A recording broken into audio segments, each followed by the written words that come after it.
এই ভুলটা কোনো সময়ই করবেন না। দেখেন এই জমির প্লটার সিস্টেমটা দেখেন, আমরা বারবার বলে থাকি যে এই কাজটা যেন না করবেন না। একটা ভুট্টা ক্ষেতের ভালো পরিপূর্ণ একটা ফলন পাইতে হলে অবশ্যই গাছটা পরিপূর্ণভাবে পাকতে হবে এবং এই আগাটা কাটা যাবে না।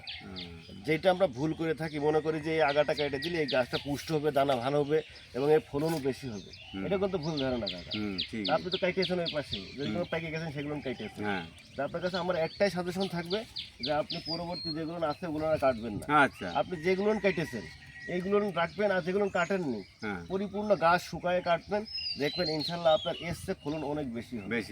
আর আপনার এই যে দানার কোয়ালিটি দেখেন, কত সুন্দর একটা গাছের দানা, কত সুন্দর একটা ফল হয়েছে। এত সুন্দর ফল হয়েছে, ফল পরে কিন্তু আগাটা কাটিয়ে দেয়, তাহলে এই গাছের এই দানাটা পরিপূর্ণটা হবে, পুষ্ট হবে, এটা একটা ওয়েট কম হবে।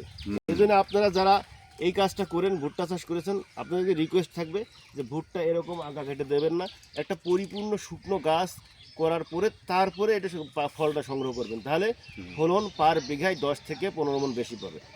ধন্যবাদ, আসসালামু আলাইকুম।